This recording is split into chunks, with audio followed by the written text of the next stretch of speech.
कभी सूरदास ने एक स्वप्न देखा था कि रुक्मिणी और राधिका मिले हैं और एक दूजे पर न्यौछावर हुए जा रही हैं। सोचता हूं कि कैसा होगा वह क्षण जब दोनों ठकुरानियां मिली होंगी। दोनों ने प्रेम किया था, एक ने बालक कन्हैया से, दूसरे ने राजनीतिज्ञ कृष्ण से।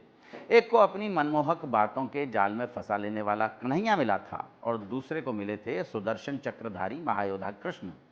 कृष्ण राधिका के बाल सखा थे, पर राधिका का दुर्भाग्य था कि उन्होंने कृष्ण को तात्कालिक विश्व की महाशक्ति बनते नहीं देखा।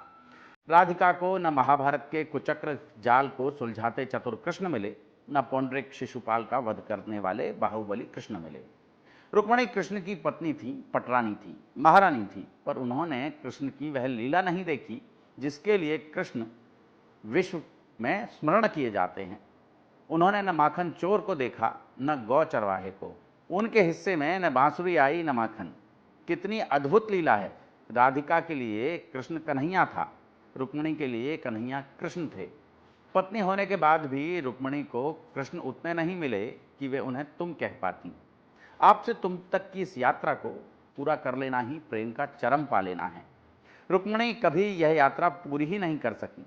राधिका की यह यात्रा प्रारंभ ही तुमसे हुई थी। उन्होंने प्रारंभ ही चरम से किया था, शायद तभी उन्हें कृष्ण नहीं मिले।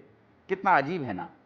कृष्ण जिसे नहीं मिले, युगों युगों से आज तक उसी के हैं, और जिसे मिले उसे मिले ही नहीं।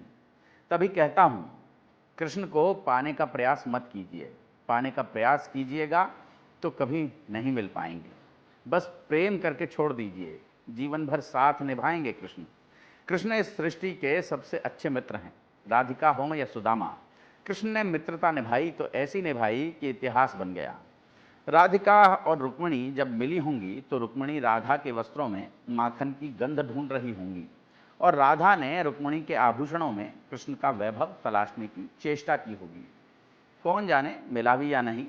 सब कुछ कहाँ मिलता है मनुष्य को, कुछ ना कुछ तो छूटता ही रहता है।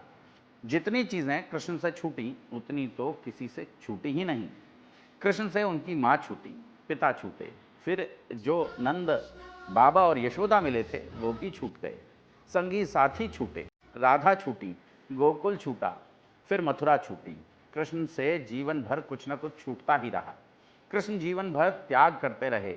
हमारी आज की पीढ़ी जो कुछ भी छूटने पर टूटने लगती है, उसे कृष्ण को गुरु बना लेना चाहिए। जो कृष्ण को समझ लेगा वह कभी अवसाद में नहीं जाएगा।